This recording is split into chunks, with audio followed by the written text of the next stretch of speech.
rasanya seneng lah ya, capek habis renov kan, terus tapi ya seneng lah, happy, bahagia, bersyukur Tuhan udah kasih.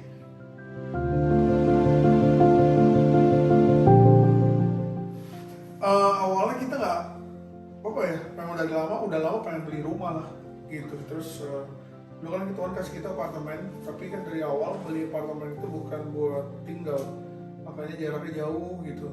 Itu buat invest waktu itu ya, walaupun terus kemudian Tuhan izinkan investasi nggak gitu berhasil, jadi sampai sekarang masih ada nyangkut.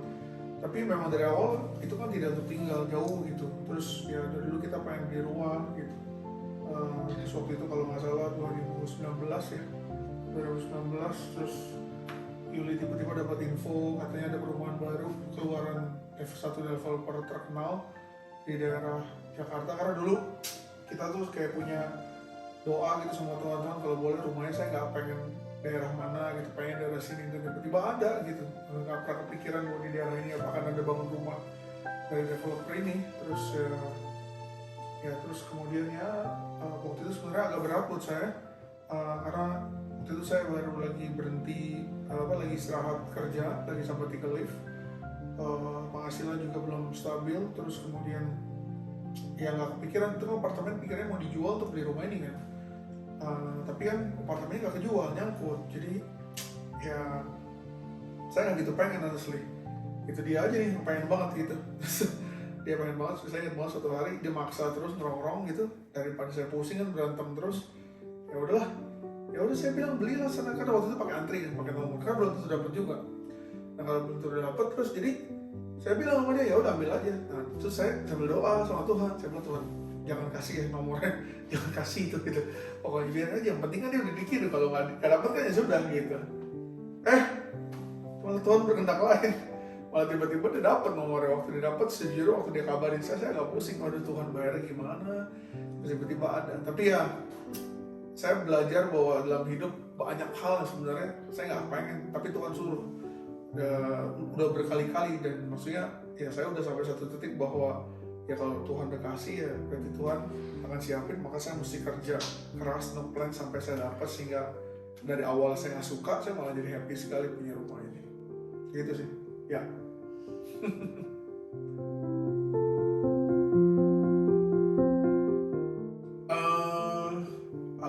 Enggak sebenarnya lama sih ya, tapi soalnya gini, karena 2019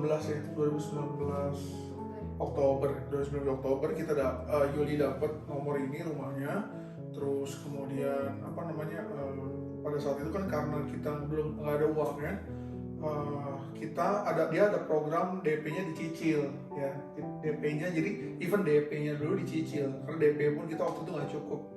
Jadi kita minta sama developer, kita ikut program ini, cicilnya selama 18 ya, 12 kali, jadi setahun cicil. Nah ternyata dalam periode 12 bulan itu Tuhan bekerja. Tuhan izinkan kita cicil DP, karena sepanjang saya cicil itu ternyata disitulah saya dikasih hikmat melalui beberapa orang gitu, termasuk Pastor Ahel yang nolongin kita untuk ngitung-ngitung sampai akhirnya saya bisa untuk memproses. Terus jadi 2019, 2021 ya, 2021 ini tahun berapa sih? 2022 yes betul, berarti 2021 bulan September kita akhirnya rumahnya jadi handover, serah terima. Terus di situ kita mulai renov bulan Oktober, starting renov, baru selesai kemarin ini fresh, setelah berarti udah 6 bulan lah kira-kira. Jadi memang kita nggak ngejar-ngejar juga renovnya, kebetulan ya kita masih ada rumah kebetulan sama mami saya. Jadi maksudnya pelan-pelan, jadi memang pelan-pelan step by step sampai akhirnya selesai.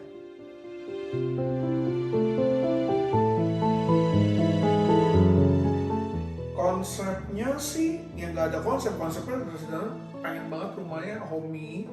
Terus karena dari awal kan kita sadar bahwa size-nya nggak besar gitu ya, kecil, tapi kan memang kita cuma bertiga, saya, istri, dan Chester kan.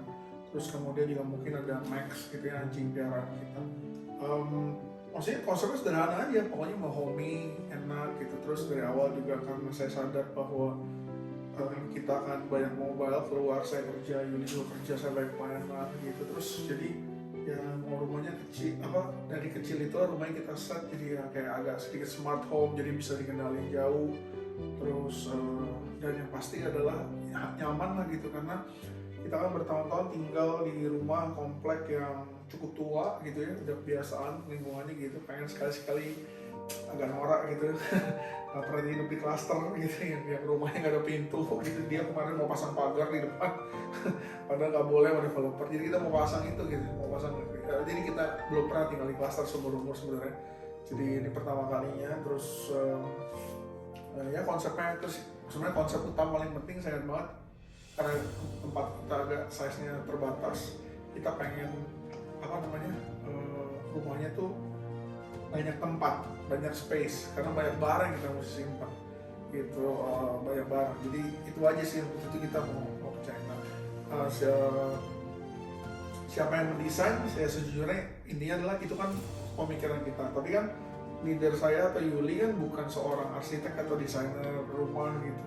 Jadi tadi kalau kita mau asal plot-plot aja sebenarnya bisa aja, cuman kita pikir ya udahlah, kebetulan kan jemaat kita kan ada Cynthia dari Tia Interior Design, ya kan udah lama gitu ya, maksudnya saya kenal dia cukup lama dari kecil, dan dia juga sudah memahami kita gitu. Terus kebetulan ya dia kan punya studio, saya ngobrol sama dia, saya bilang saya mau pakai kamu gitu buat si dia, buat kita tolong untuk bantuin beresin masalah kita nih gitu. Untungnya dia senang hati gitu, dia bantu, dan kebetulan dia memang enjoyable karena saya secara khusus memang udah kenal dia, terus kemudian juga dia juga mengenal kita, mungkin dia mengenal saya lebih daripada Yuli, maksudnya dia lebih kenal saya daripada timbang Yuli, tapi intinya dia paham kita berdua, jadi dia paham maksudnya apa yang kita suka, apa yang kita nggak suka, apa yang kegambar di kita. Nah habis itu dengan homeworknya yang tadi kita kasih bahwa kita pengen space-nya banyak, disitulah dia mulai ngedesain. Jadi ya tentunya briefnya dari kita, tapi tentu dia yang ngedesain. Jadi dia yang set semua isi rumah ini, settingnya dari mana segala macam. Dan saya pikir ya we are more than happy gitu.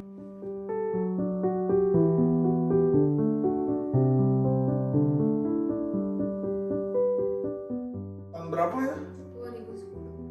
2010 ya? Ya, saya pikir 2010 terakhir yang kita memang cerita kita bangkrut kehilangan rumah.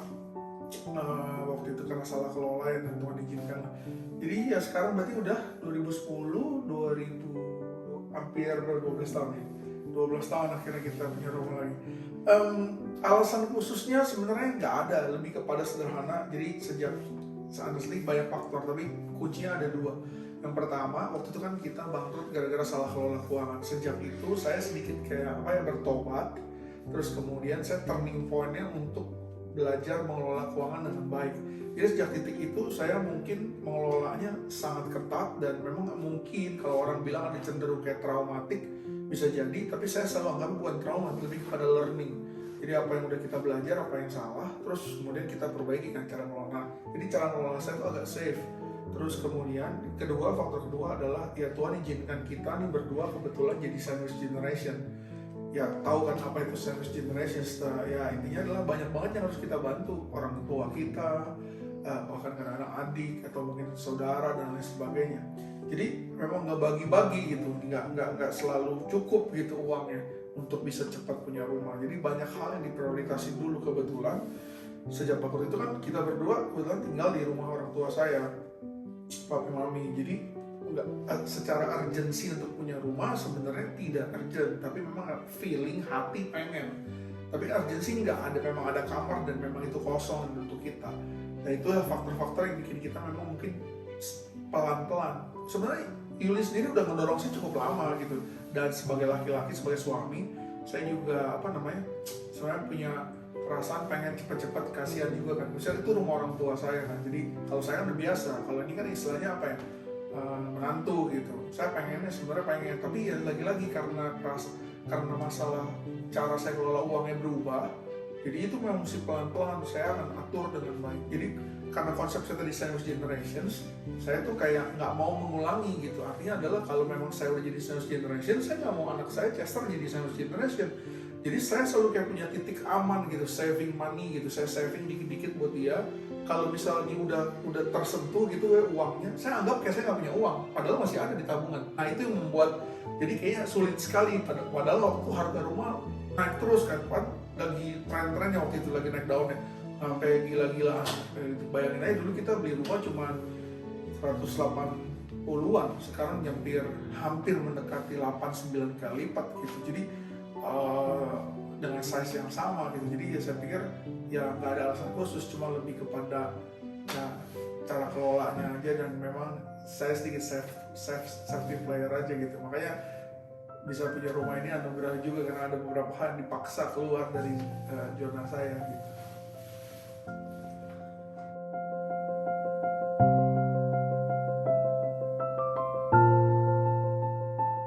Ya nggak harus marah ya, saya juga bingung kenapa harus marah. Maksudnya ya saya paham sih, mungkin kekesalan ada ya, kita kan manusia biasa. Tapi kan gini sekali lagi, apa ya,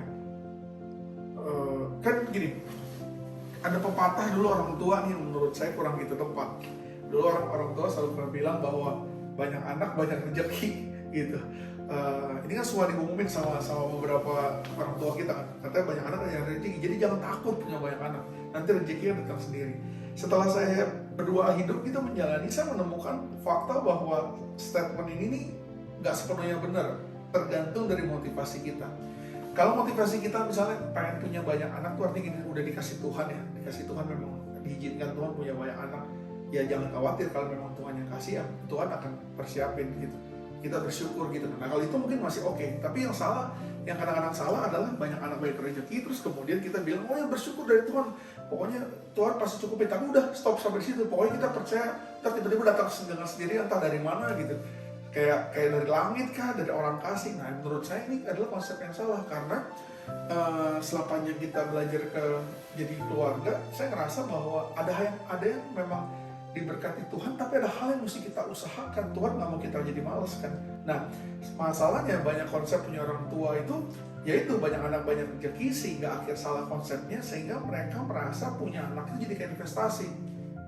Ngerti gak? Jadi investasi itu artinya adalah gini, maksudnya dengan sebanyak-banyak anak, ketika nanti udah disekolahin, udah dididik, terus udah capek-capek dari kecil sampai gede, udah sampai kuliah gitu atau sampai sekolah, terus dia ngerasa selesai tugas saya. Habis itu gue akan hidup enak, anak-anak gue akan menghidupi gue. Kan gitu kan kira-kira. Sebenarnya nggak salah sih orang tua punya mimpi begitu. Tapi yang salah adalah kadang-kadang mereka mati-matian, tapi habis itu mereka nggak mikirin secara kelolanya gitu. Tidak di-manage dengan baik, plan future-nya, keuangannya. Sehingga itulah timbul sandwich generations. Jadi anak akan ngisi ke atas, ke bawah, ke kiri, dan ke kanan. Nah, kita kan begitu ya, tapi saya nggak tahu deh, saya akan Yuli juga sama. Saya sih nggak bisa marah gitu sama papi saya. Kesel mungkin ada gitu ya, karena kadang-kadang ya mereka membuat kita seperti ini gitu ya. Tapi saya nggak bisa komplain, nggak fair dong kalau komplain mereka, karena ya menurut saya mereka nggak paham, nggak ada yang ngajarin mereka kan. Kan di zaman mereka nggak tahu ya, semua orang begitu konsepnya. Banyak anak banyak rezeki, masa terus kemudian mereka mau lihat dari mana. Jadi ya nggak ada yang saya marahin, itu pertama. Terus yang kedua, kita belajar percaya bahwa apapun yang terjadi semua si izin Tuhan. Ya mungkin kalau kita nggak paham ini, kita akan marah terus gitu sama Tuhan. Tapi ya gimana ya, kita udah ngelewatin banyak hal gitu, dari yang sampai bangkrut banget, sampai terus kemudian sampai titik terendah sampai sekarang. Nggak ada hal yang harus kita marahin sama mereka gitu. Jadi ya justru kita bersyukur aja. Mungkin ya dengan adanya mereka membuat kita jadi lebih tangguh gitu, lebih tough, lebih bisa paham gitu untuk ngelewatin ya beberapa masalah atau badai. Tapi ya ya kita saya nggak punya alasan untuk komplain gitu atau marah sama Tuhan. Buat saya ya kalau udah begitu ya sekali lagi memang mungkin Tuhan punya maksud tersendiri buat kita berdua. Terus jadi ya saya bersyukur lah gitu, terlepas dari apapun yang ya mereka kerjain dalam hidup kita lah gitu. Tapi yang tadi saya bilang bahwa ya sudah, kita memang nggak marah, tapi kita tekad kita nggak mau ngulangin gitu ya dong. Ya maksudnya kita nggak mau ngulangin apa yang mereka lakukan. Kita tetap bersyukur punya orang tua seperti mereka, tapi ya kita mau supaya ke bawahnya ya jauh lebih baik dong, tidak diulangi lagi gitu kan gitu ya. Tambahan Ya.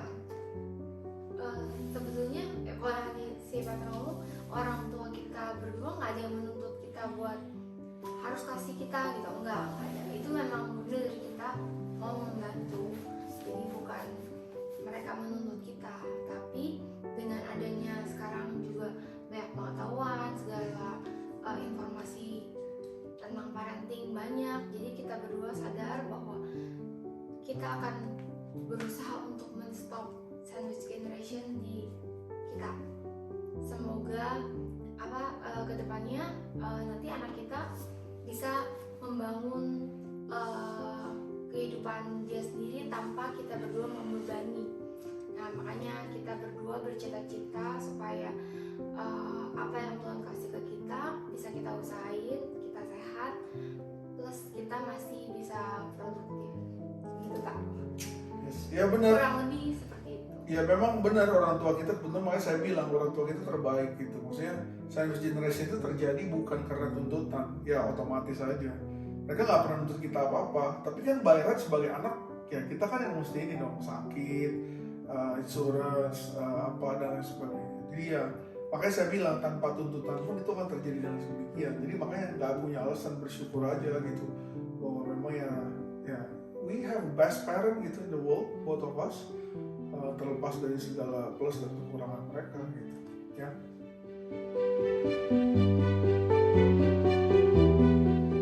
Yang bikin paling happy sebenarnya ini, jadi saya ingat banget gini, dulu waktu bankrupt, kalau pernah dengar kesaksian saya, waktu hari ini mana kita jual rumah, saya hand over tanda tangan kasih rumah. Waktu itu Chester masih baby ya, belum 1 tahun. Saya bilang gitu di muka dia, dibisikan di depan pintu rumah. Saya ingat banget. Saya bilang sama dia, nggak tahu Chester ingat atau enggak, tapi ya mungkin kamu nggak ingat lah, dia masih baby. Saya bilang, Chess, dulu Daddy, Mami beli rumah ini buat kamu, tapi karena salah kelola, dan hari ini harus dijual gitu. Daddy janji suatu hari Daddy akan beliin yang jauh lebih baik, jauh lebih besar, jauh lebih bagus gitu. Saya ingat banget saya ngomong gitu. Ya, nah, terus kan 12 tahun kemudian datanglah rumah ini. Akhirnya gitu kan, yang saya temui adalah size-nya sama. lebih gede dikit ya, oke. Size-nya lebih gede dikit, tapi tidak lebih besar atau lebih mewah. Karena dulu pada saat itu pikirannya nanti rumahnya 3 tingkat, di komplek yang apa, ada kolam renang mungkin buat Chester. Dulu pikirannya gitu. Nah hari ini size-nya cuma bikin dia lebih kecil. Memang akhirnya 2 lantai, yang dulu kalau nggak salah cuma 1 lantai, terus 2 lantai, terus kemudian dengan segala perbaikan. Tapi itu malah bikin saya happy. Kenapa? Karena saya sadar setelah kita melewati semua badai kehidupan dan belajar banyak, bahwa yang dimaksud dengan lebih bagus, rumah yang sekarang disiapin lebih bagus, bukan soal fisik gedungnya, tapi soal bahwa saya dan Yuli jauh lebih dewasa hari ini, jauh lebih mature, jauh lebih matang ketimbang kita yang 12 tahun lalu. Ini yang dimaksud bahwa inilah ternyata rumah yang lebih bagus dari yang dulu, sehingga Chester bisa hidup dengan lebih bahagia sama kita yang sudah bayangin kalau rumah ini masih ya mau sebagus apapun desain rumah ini, kalau terus kemudian kita kerjanya misalnya berantem mulu, ribut mulu gitu kan, ya nggak ada gunanya gitu. Jadi itu bikin saya happy sih. Artinya adalah waktu misalnya awal kita ngedesain, kita pusing sempit nih kecil, tapi lama-lama saya pikir ya bukan soal itu sih, buktinya kita bahagia aja gitu dikasih rumah segini.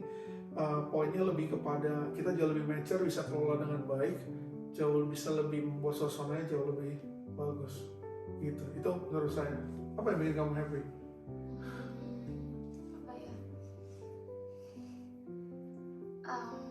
Pokoknya ini sebetulnya saya pas berdoa minta rumah, saya nggak minta rumah gede, karena kalau rumah gede nggak ada mbak pusing. Terus kalau rumah gede sih juga takut kalau dia lagi keluar kota. Jadi saya minta sama Tuhan yang kecil sebetulnya, dan Tuhan kasih purchase yang kecil, karena bagi saya kalau mau rumah gede ketemu teman-teman nanti bisa sewa villa atau di rumah teman. Jadi kalau misalnya saya bertiga sama anak bul cukup gitu. Jadi memang saya mintanya yang kecil, tapi sebetulnya saya minta sama Tuhan lagi adalah kalau boleh nanti jadi ada rumah lagi buat si Chester. Ini kalau kata Peter jangan ngeributin Tuhan, tapi saya nggak ngeributin, saya cuman berdoa buat nanti Chester punya yang lebih baik, karena cita-cita semua orang tua bahwa anak nanti harus lebih baik dari orang tua. Tapi yang terlebih membuat saya amazed adalah ini adalah hadiah dari Tuhan yang saya nggak nyangka.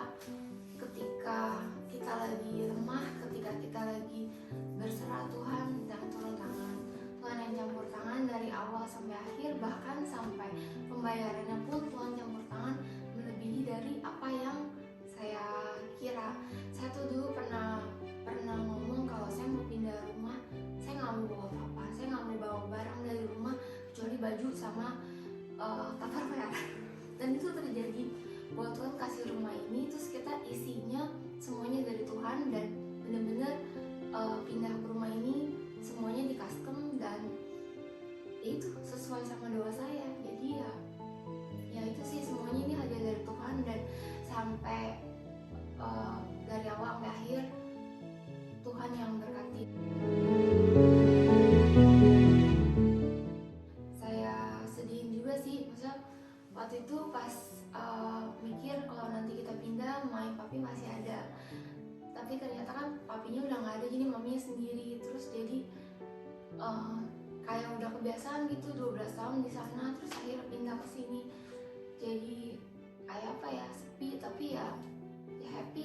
Semoga sih semuanya jadi happy juga, karena apa ya, kenapa Pak saya jadi nggak bisa ngomong Pak? Kalau saya sih personally, papi nggak lihat ya rumahnya. Apa namanya? Ya tak dikit banget gitu periodenya, terlalu pendek. Papi kan dipanggil Tuhan tahun lalu gitu. Dia sempat tahu pada saat kita beli rumah, dia nggak sempat lihat fisiknya, dia cuma lihat rumah contoh. Terus kemudian, jadi pas rumah ini jadi ya, dia nggak lihat. Karena dari dulu saya banget yang suka mendorong saya. Ini hebatnya papi saya, dia selalu menampung saya di rumah, nggak pernah sedikit pun mau ngusir gitu ya. Tapi apa namanya, dia selalu suka mendorong juga supaya saya suatu hari beli rumah. Bukan karena dia nggak mau saya di rumah, tapi lebih kepada apa ya, dia pengen saya juga bahagia lah gitu. Jadi that's why saya sedih sebenarnya kalau terus dia nggak lihat. Tapi ya kita kan anak Tuhan ya, kita percaya papi saya ada di surga, dan dia bisa lihat lah dari atas. Terus kemudian ya yang kedua juga, karena mungkin papi juga dia nggak ada, otomatis kan mami sendiri ya. Jadi ya terpaksa kan kita bingung dong, mami mau dikemanain gitu. Terus di rumahnya masa sendirian gitu. Terus kita bawa ke sini juga tempatnya kecil, mami juga nggak mau sebenarnya.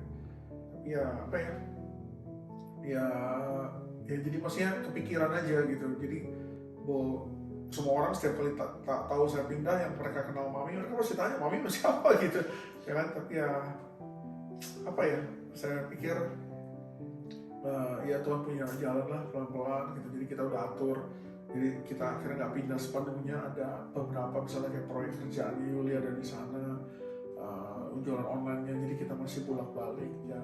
Fully ya doa kita biar semua sehat lah gitu, semua bahagia, jadi nggak ada yang bikin sedih atas semuanya gitu.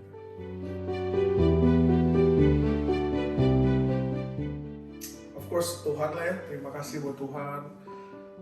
Sekali lagi hidup saya, hidup kita selalu semua tentang Tuhan lah gitu. Jadi kita udah nyerahin hidup buat Tuhan, jadi thank you banget. Tuhan selalu jaga, tidak pernah sekalipun dia bohong, dia lalai. Tentunya terus kemudian ya saya mau thank you buat orang tua saya juga. Papi mami udah nampung kita pada saat kita bangkrut, rumahnya diisi kita, diberantakin gitu. Saya tahu kadang-kadang nggak gampang, itu kan rumah papi mami saya, dia punya aturan sendiri. Tapi ya saya bawa anak, saya bawa peliharaan anjing, kadang-kadang mengganggu mereka. Tapi ya sekalipun mereka mau ngusir kita gitu, malah kadang-kadang kita yang sensitif gitu ya, suka lagi sensi gitu, jadi kayak merasa seolah-olah gimana gitu. Tapi ya saya thank you banget buat mereka yang kalau nggak ada mereka berdua ya mungkin hari ini juga saya nggak jadi kayak begini gitu. Terus juga mau thank you papa mama Yuli. Nggak gampang saya tahu jadi orang tua yang punya anak perempuan, terus anak perempuannya bukan dikasih rumah malah diajak ke rumah mertua gitu. Saya nggak tahu apa yang mereka rasakan, tapi saya ngerasa wajar kalau misalnya mereka juga bisa nanya, dan buat saya itu justru salut saya sama mama papa. Thank you udah apa ya, mau terima saya, terus kemudian mau sabar lihat bahwa anak perempuannya mau dibahagiain pelan-pelan gitu, terus mau dijadi uh, uh, ikut saya gitu kerja jadi hamba Tuhan juga. Jadi ya mereka juga luar biasa lah.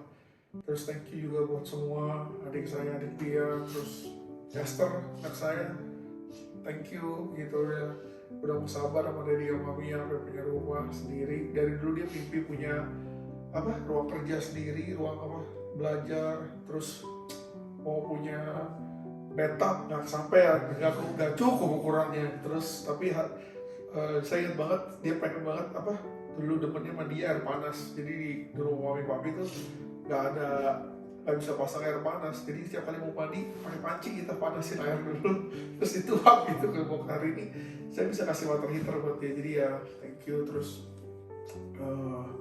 of course lah seluruh teman-teman keluarga PCC, of course terutama kalau nggak ada mereka juga saya pikir hari ini bukan sebuah yang mudah lah buat kita. Jadi komunitas keluarga saya yang itu benar-benar luar biasa karena sama-sama banyak hal yang kita lewatin gitu, kesusahan. Jadi tempat kita berkeluh kesah sama mereka. Jadi thank you banget, mereka juga kemarin datang buat doain kita semua. Jadi it's very happy to have a family like them gitu ya. Jadi banyak hal yang kita lewatin. Terus Tia, of course thank you, Cynthia terutama. Terima kasih buat mendesain rumah ini yang keren banget sehingga membuat kita jadi happy. Terima kasih buat mendeliver sesuatu yang cukup baik. Terus juga secara sipil kan dikerjain juga sama Tia, interior design. Thank you juga buat timnya, khususnya buat Dini, dia PIC-nya yang ngurusin rumah kita. Saya tahu dia kerja keras banyak banget gitu ya, datang sini, telepon sana, kontak sana sini, naik gojek bolak-balik, make sure bahwa semuanya dikerjain dengan benar sampai beres, ditanyain satu-satu apa yang masih kurang. Jadi saya pikir terima kasih banget buat seorang ini. Saya tahu saya kerja di proyek interior, ngurusin rumah gitu, bukan sesuatu yang gampang. Dan ya saya pikir Dini keren gitu, luar biasa. Dia mesti bangga punya staff kayak Dini gitu ya. Thank you. Terus juga buat Sam, of course, sama tim RGM juga keren banget. Mereka yang ngisi interior kita gitu ya. Terlepas dari saya memang adiknya Yuli, tapi nggak ada hal yang membuat dia menjadi ini karena cici gue punya ya gini aja. Enggak, dia profesional dan dia buat segala sesuatu yang sangat bagus, sangat baik. Kita sangat happy, timnya juga kerjanya keren banget, cepat, sukses lah gitu. Saya pikir RGM suatu hari Tuhan akan berkarya jauh lebih besar buat Sam, Ricky, dan tim gitu ya. Dan siapa lagi yang mau thank you? Ada? Ko Ahyong. Saya juga mau thank you so much Ko Ahyong, Ceuli. Senang lah punya bapak rohani kayak mereka gitu ya, membuat kita sampai punya rumah hari ini. Saya ingat banget Ko Ahyong ngajak saya hitung-hitungan by phone. Ini nggak usah, ini beli, ini nego segala macam. Saya nggak terbiasa gitu, sebenarnya terganggu gitu, tapi karena paksaan dia akhirnya kita bisa punya rumah. Jadi thank you Koko dan Cece yang udah nge-support kita sampai kita akhirnya punya rumah ini gitu ya. Terus ya terlalu banyak sih orang-orang yang sih kalau diucapin, tapi ya saya pikir semua bagian dari hidup saya dan Yuli semua berperan. Yang kenalin juga Kojun ID ya, agentnya dulu yang nolongin Yuli. Keren banget Kojun. Sayang sekali sekarang dia udah gak main properti. Kalau dia main saya selalu rekomend gitu. Dia bantuin kita dengan berbagai kesusahan, dapat yang bagus dan lain sebagainya. Jadi bersyukur makanya kita dikirimin orang-orang kayak gitu di sekitar kita. Itu kan bukan yang kita pengen, tapi ya Tuhan yang angkat, Tuhan yang kirimin semua orang-orang yang di sekitar kita. Jadi terlalu banyak gitu kalau mau terima kasih. Tapi ini ya semua orang di circle kita, orang-orang yang akan mengasih pengaruh buat kita sih. Menang baik? Mungkin buat banyak orang beli rumah gampang, tapi buat kita berdua beli rumah susah.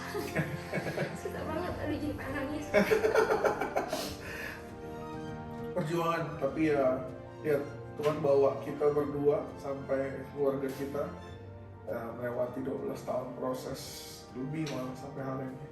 Jadi pesannya sih, testimoni ini lebih bukan soal rumah ini, soal bagusnya rumah ini, bukan soal kita ya, bukan soal apapun, tapi lebih kepada kalau Tuhan bisa berkati menjaga kita prosesnya, berarti semua orang bisa, cuma mungkin beda-beda aja timing dan waktunya.